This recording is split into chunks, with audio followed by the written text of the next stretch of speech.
right, welcome back. It's time for us to get into some other conversations here on Breakfast Daily. Now, of course, today is the 17th of November 2022. Today is World Premature Day. Now, what the focus of today's celebration is, there are a lot of babies that are born prematurely, all right? And this is actually something that is a challenge in one way, but it can also be a blessing. We're going to be looking at it from different perspectives this morning. But before we get into the conversation, we have a couple of videos that we want to show you, basically talking about prematurity, the importance of us recognizing this day about prematurity and premature babies. All right, let's take a look at these videos. We'll come back and then we'll introduce our guest to you and we'll have a conversation on this.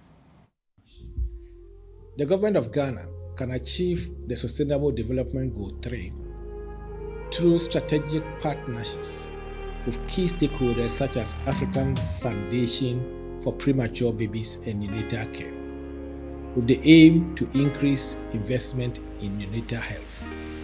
As we mark World Premature Day, let us reignite commitment to ensure quality in standards of care for every baby everywhere in Ghana, especially the ones born too soon. To our premier champions, healthcare professionals, and key stakeholders, we say Ayiko. It's World Prematurity Day. Let's all go purple.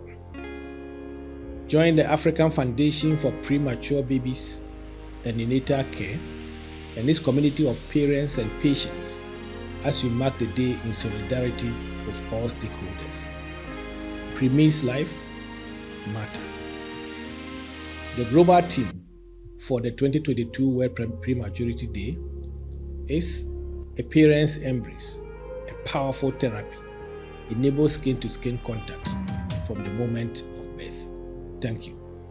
My name is Dr. Anthony Sia Asare, the Presidential Advisor on Health. Thank you very much. 1 out of 10 babies is born preterm globally, and this number is rising. In Ghana, complications arising from preterm birth remains one of the leading causes of death for newborns and children under the age of 5. However, we need to let everyone know that preterm babies can and do survive. We have 4 players that are critical for the survival process of our newborns: health professionals, government, community, and parents. In no way should we place one player above the other. As we commemorate World Prematurity Day, let's celebrate inspiring stories of our preterm survivors and show solidarity for families that are still grieving the loss of their babies, and say Ayuko to our healthcare professionals. So let's go purple this month. My name is Selina Bentum, founder and executive director of the African Foundation for Premature Babies and Neonatal Care, AFPNC. Thank you. All right, so World Prematurity Day. We've been joined in the studio by Selina Bentum, who is the founder and executive director for the African Foundation for Premature Babies and Neonatal Care. Selina, good morning. Good morning. How you guys are you? look fantastic. You look amazing Our, yourself. thank you. Our babies will be smiling if only they could see you from the NICU. Yeah. That you're showing up for them. I thought you were also going to wear purple. So we are No, it's encouraging. not enough. It's too small. Oh. From the founder. Well, we are It's okay, encouraging. don't worry. We are encouraging the badge because not a lot of people Have the purple. So we want to give them the alternative by Yeah. saying that anything that you can find, just take it somewhere Okay. on your colored clothes. So there's no excuse for somebody saying that they have a gorgeous outfit like yours to put on. Your tie is reflecting purple. Thank you. So a touch of it would have been fantastic as well. Awesome. Right, so now let's look at why you have to set up a foundation like this. Well, I didn't have to set it up because I was as if I was smart enough to see like, you know, genius, as if Yeah. I was genius. No, I would literally sort of, let me say, paid with my life, you know, 7 years ago. So life found me in this path.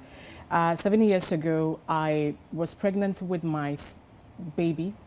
And just when he was 6 months into we had just entered the first week of the third trimester. And I woke up one dawn to use the bathroom and my water broke. Whoa. And I had no contractions. I was not feeling what I was thought at the antenatal care the signs wasn't like that. So I was rushed into the health center where I had my gynae and my midwife on standby. They put me on bed rest because they had to protect the baby in the womb. The amniotic fluid, that's what it does.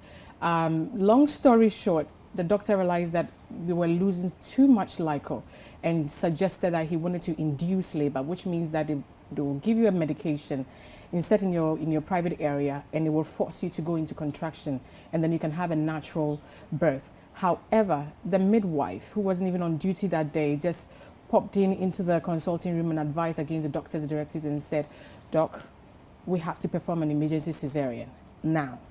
During the procedure, they found out that my baby had tied the umbilical cord around his neck twice, which meant that if the doctor had gone ahead exactly, so he would have been strangled in the process of delivery, and definitely my baby would have died. And what happens is that often during that prolonged labor, the blood pressure of the mother goes up. And if you're not lucky, you will not survive this as well. I saw him, they just showed him to me on that theater briefly, saw his skull, looked like it was split into two. I mean, imagine, just 6-month baby is not fully formed. His testicles had not dropped into the sac yet. And so they whisked him immediately. He weighed 1.4 kilos at birth. We were separated for about 5 days. I joined him in the NICU. My journey through nurturing, caring for him in the NICU, unconsciously how I would share strength with other mothers, trying to, I don't know how, but somehow just encouraging and also asking, how did it happen? What's your story? I was curious to understand the science, even though it didn't make sense to me, because every time you come for a session and a baby is gone, is dead, and the mother is wailing, you're not sure whose baby is next. That anxiety. I mean, when I was taken to the NICU on the 5th day, when I had never seen a place like this in the NICU, and I was totally broken. I wept without understanding. Nobody's done anything to me, but overwhelmed with the trauma and the guilt of not being able to carry my baby to full term, and postpartum depression and anxiety. Dealing with all of that emotion and having to be told to be strong for my baby inspired me to go into extensive research to understand who else is being affected, why did this happen, and what can be done about it. And so it's just drove me to figure out, and I said, oh, it's not just about me, it's not just about Ghana, it's not about just the continent, it's a global issue. And so then we needed to, I realized that government is limited in the sense of advocacy it can do. Because listen, this is its job to do what it's supposed to do for parents and patients. Healthcare professionals do amazing work. However, their core responsibility is in the facility to care for our babies. So their extent of advocacy is focused on health and empowering us as parents and patients to be better care providers for our babies. So that at level of advocacy that goes beyond, chasing government on policy and working on all of that will not be a health key. Providers. Key focus, right?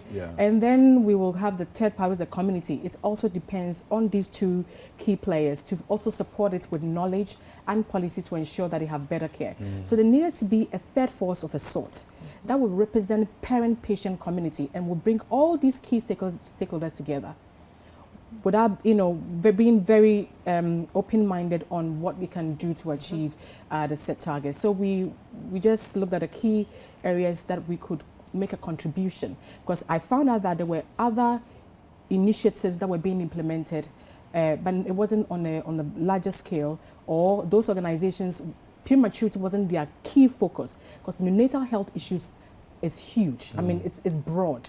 And so an organization that was focused on parent patients, specifically on 6 small and premature babies, at the time I did not find. So I realized, okay, then I think it is about time that an organization that is Pan-African, Pan-African focus and driving this agenda, not just for Ghana, but also for the continent. So that is what led. And I have to say this, that when I learned to, in my desperation and to figuring out, when I learned to give a shoulder, the feeling was beautiful. I felt a sense of fulfillment, like it was as if I was a superwoman that could solve a problem. You know, but just listening and not worrying about what my problems were, it gave me a beautiful feeling and courage. So I didn't know how I even went through the depression stage or anxiety, but because I was constantly looking for opportunity to be there for somebody and supporting initiative and serving. And so this is what inspired our work. Now, in the last 7 years. how has the achievements been like? How would you describe it? I went through something like that, you know, like 17, 18 years ago. And so I really know how it feels like to lose a baby. But I lost my baby, you know, but it's fine. I have 2 beautiful sons, you know, afterwards. But in that moment, David, it feels like your whole world. For about 7 days, I couldn't cry. I was emotionless, you know. And unfortunately, there was nothing like African Foundation for Premature Babies and Neonatal Care that I could go to. So you have to deal with it yourself. Now, being able to set us up, like, I don't know when you set it up, was it 7 years ago? Yes. How has it been like? How has the response from mothers been like? Well, it has been challenging, but I've loved every bit of it, because each stage fueled my creativity, stretched my capacity, and tested my commitment to this cause. And there were resistance, there were no setbacks, disappointment. But the fact that I escaped death, the fact that my story made another woman feel that there was hope, the fact that somebody would see my baby and will begin to think, oh, I mean, when I go to the NICUs, they look like they just went for a funeral, and you know, and when I just step in without talking about science, and I just say, Chale, go be, they see my baby, they see, then everybody, we gather around and we're all talking, we're interacting. And in the last 7 years, I have interacted with thousands of mothers, not just in Ghana, but beyond Ghana as well. I've had the opportunity to mentor other women in other African countries to encourage them to become women advocates. So it's been challenging, but we've achieved milestones. There's been a lot of good things to focus on. Some of the challenges were the fact that even though there are key institutions who know that is a problem, it is not prioritized. The investment, there's little to no investment in this area. And it's not like a saturated area where a specific health issue where it is common. And so everybody is doing something, initiatives around it. So when you go to an organization to say, can we work together on this? It's common, you know, so everybody would want. But this, nobody's talking about it, even though prematurity is a leading cause of death for our under 5 babies. And so imagine, why would I give you funds? But then we have achieved major milestones. We've completed 44 projects. These are 45th projects. And I want to use the opportunity to say thank you to Citi FM and Citi TV management and team for believing in this course and giving us opportunity to have this conversation. So 44 projects, we have reached out to over 200,000 babies and families through these projects with partners like the Ghana Health Services, European Foundation for the Care of Newborn Infants, volunteers, and other key organizations who have supported us to complete some of these projects successfully. Now, I want you to elucidate a bit further on the projects that you've done, right? The different projects. But as you do that, also address this thing. 15 million babies yearly are born premature. Over or about 1 million of them will not make it. How do we change those numbers? And whilst you're putting these statistics across, just imagine what is happening to babies and families in rural districts who cannot have access to rich hospital immediately. And so every time I'm even referring to these statistics, I'm like, when I see the realities, I think that the statistics are just, it doesn't reflect the reality enough. On the ground enough. One, governments can increase investment. I use the word can because lack of funds is only an excuse not to be able to, not to do what you have to do. Listen, we have achieved major milestones as a country. Sometimes we don't understand the process when we start and there will be resistance, but we have evidence to show that government has made commitments to champion certain major initiatives and it's been successful. And so we can. I mean, we were here, free maternal health policy came and it saved many lives. I mean, there were argument policies and people didn't understand why this is, but now we now see the benefits. Like the NHIs, when it came, they were resistant. So my point is, we have an example to look up to. So government should and can increase investment in this area. When I say this, what do I mean? Improve infrastructure in neonatal health. Because currently, when your baby is on oxygen in NICU, in some places, you will be paying 10 Ghana cedis per hour. Multiply this for a day. Now, the inability for the baby to breathe is a critical issue for the preterm baby. So they need the oxygen to be able to breathe. So 240 Ghana cedis by every day. Every day, I mean, a week. Imagine a month, we're looking at over 6,000 Ghana cedi. Now, a brother who is hustling, working hard as a motorcycle driver, or a carpenter who is working hard and may not be able to afford it, or essential drugs that are not covered by the NHIS. And what would happen to the baby? This means that most mothers are abandoning the baby, and this is a fact. Some fathers are abandoning the babies because they can't understand. Some of them, I don't blame them. Because not understanding the process of why the baby looks like, I mean, 1.4 kilos. Imagine when you're buying a meat, you say, Mommy, 1 kilo. That's what it looks like. It's very frightening. See, if you're lucky, they give you a little bit more, then you're going 1.4. Yeah. Like my baby. You know, so what happened to me, right? I saw the baby put there in the delivery room. After what I saw, for months, if not years, I couldn't look at grilled chicken. Oh, that part. Yeah. No, Did you experience that too? For me, it's traumatizing. I just couldn't accept that my baby would survive, and I also felt I didn't feel like a mother. Wow. And so my emotion, I was numb, literally. I remember the emotion on your face when we went to Ridge to do the preemie filming about a year ago. Yeah. About a year ago. Yeah. I remember the emotion on your face, and I was just trying to understand why. Understand what she was going through, being in the room there, casting her mind back to many years ago when she went through what she went through. In the moments, you can both share this, but in the moments of the first few moments, what does it feel like when the baby comes out and this is the situation? I mean, Freeman said something. I mean, you can't feel emotion, at least for me. And for the hundreds and thousands of mothers I've interacted, you can't explain. The fact that you can't carry a baby to full term makes you feel incompetent as a woman.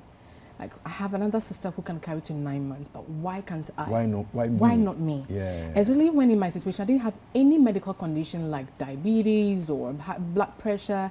Grateful for the loving family that I had, a brother who is a pharmacist, my mom in the healthcare service. It's like, and I could also always read more about this as well. So to get this all of a sudden, I was numb. I felt disconnected and could not accept immediately that this baby was going to survive, and was still haunted by what I saw and felt guilty that because of me, this baby is going to struggle and possibly live with lifelong disabilities. What is the fact of even those who survive? Exactly. Wow. Yeah. Wow. The projects you've been doing, and Frematella said also about yours. I mean, you said you felt nothing.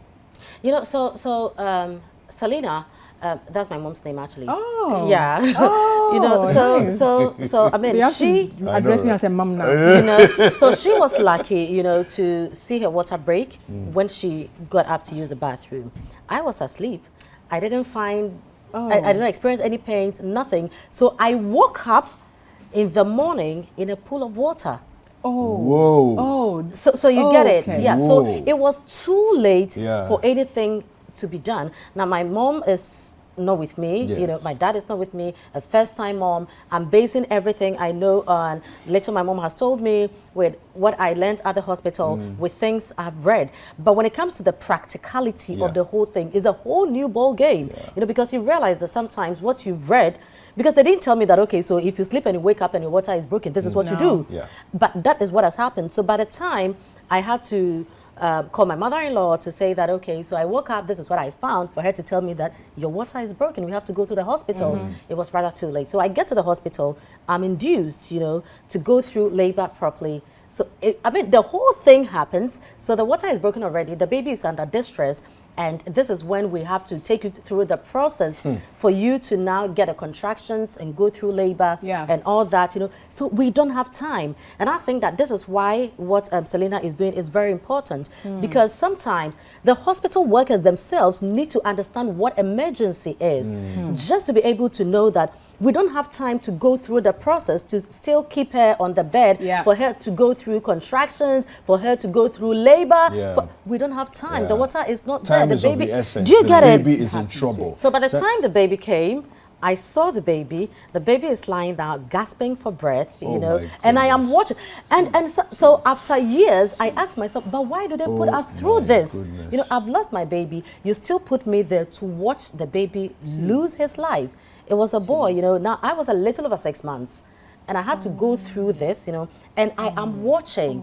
And you realize that because the baby was under distress, the skin had become a bit creased, you know, and the color, he has been discolored, bluish, you know, kind of stuff like that. You know, that kind of thing. So for a long time, if I saw full grilled chicken, there were times that I look at it, I freeze, and I start screaming because it brings, it was that bad. It brings back memories, you know. And the fact that you are preparing yourself to receive your baby, almost 7 months, you've bought stuff, you know, you are excited, and now this is what happens. Apart from what you are dealing with, you're also going to face the world. You know, people are going to ask you, oh, so you are mommy now, congratulations. Then you have to now be telling everybody, oh, I didn't get the baby. So you see what you go through, and the fact that there's no proper help for mothers going through stuff like this to deal with it. I mean, this what you're saying, I mean, every time I hear other mothers and even fathers open up about the trauma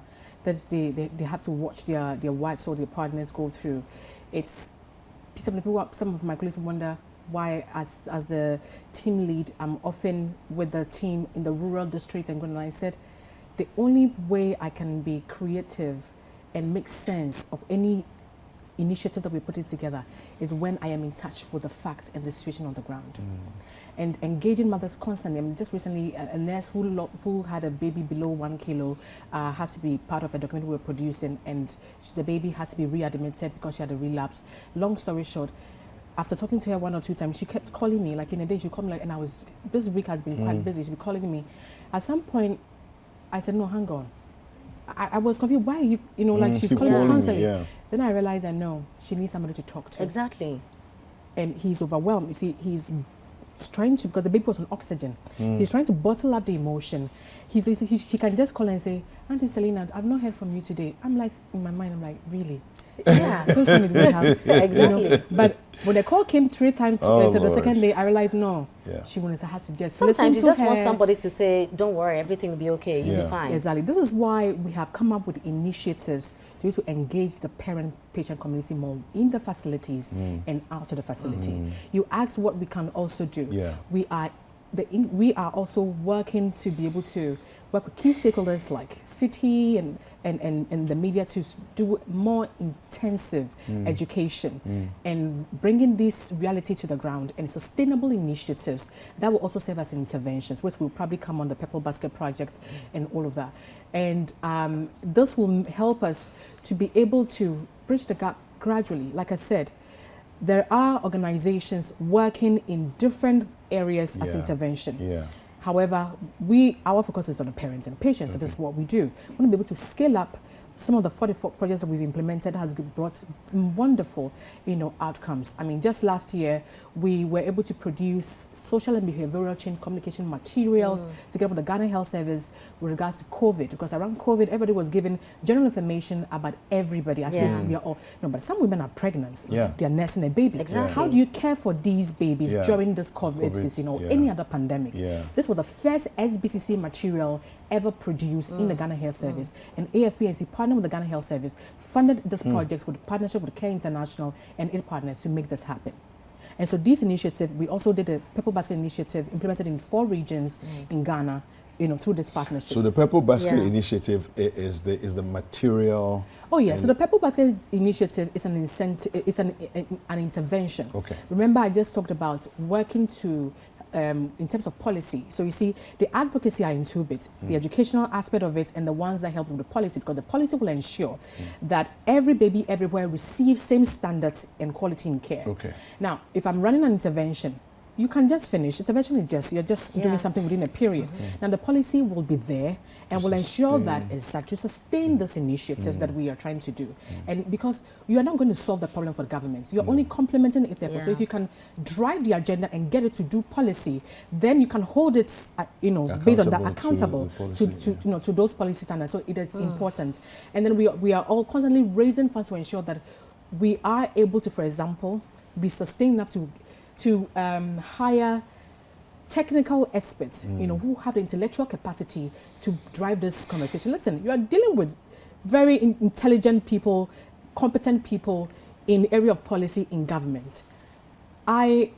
Listen, by God's grace, I am qualified professionally and by training and skill to lead any organization with this portfolio, by God's grace.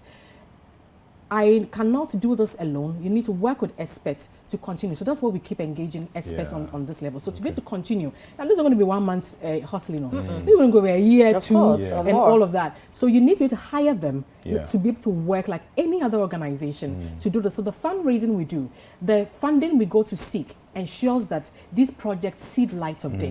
Now, and also for the interventions can be sustainable. So we have the Purple Basket is one of the leading projects that we are driving, so that whilst we are chasing government on policy on the big things, we can still give shoulder to these mothers. So how do we come in to support? Fantastic. So the Purple Basket, this is how it says, so Purple, global colorful prematurity. Riches and royals. Frema is fighting their mother. Yes. Their mother, over why she's done all Exactly. gold. Right. All I'm purple. competing with you with your all No, we purple. like it. We like this. Is a I like campaign this. we are. I mean, we all wanted to even dye our hair purple. That would be fantastic. So and then the basket. So can we do this in just 30 seconds? Yes. Sure. So the basket is from the Ijaradiye concept. Yeah, okay, Yes. okay, So the okay. Purple Basket, what we do is that we provide essential items for the mother and baby in the NICU. I started by giving 2 mothers and babies in the NICU, and this is in the last 7 years we distributed over 11,000 Purple Basket to over 22,000 babies and families in the NICU, in the NICU, and in 4 regions, 6 regions in Ghana in the last 7 years. And so we want to do another 10,000 Purple distribution. And it will cost us, now things are very expensive, so it's going to cost us about 800 Ghana Citi to put, because the items last the baby and the mother up to about 3 months. That's the maximum stay we estimate the mother stay in the NICU. And we don't only target mothers in the NICU, also the child welfare clinic. In most areas, the rural areas, the Purple Basket did is this. It increased attendance to the antenatal care because of the way we implement, they want the goodies. And so it means that we are encouraging them to come the first trimester. Now the child welfare in a way, so the child welfare clinic also attendance also increased because they were like, if I come, I'm going to get some support. However, for most people who couldn't afford, we are able to repurpose the funds into paying other medical costs because they are not spending this much on the items. So this is what we can do. Now we need to be able to raise funds. So we have our bank accounts and all of that. If you want to be able to give on your birthday, you want to be able to give towards a baby and a mother, you can donate to the Purple Basket projects, your wedding anniversary, any special occasion, even in the memory of a baby that you may have lost. And we are creating this platform for you to be able to don't sit on the fence and say, what can we do? Now, this is a platform. You can give and support. You can also volunteer, because we're going all in the regions, and we have volunteers are also supported through this package that we are able to give. The volunteers have somewhere to sleep and able to fuel. So any logistic support, maybe you have a car, you can buy fuel and say, what place are you? Give me the budget, I'll be able to take care of this. Maybe you have a truck that you can support us with. I mean, these items will help us. How do people reach you? How do people reach you? Okay, so you can 055 779 4040. So when you call this number, you can ask further questions. On social media? On social media, it's official AFPNC. On Twitter and Instagram. On Facebook is AFPNC Voice.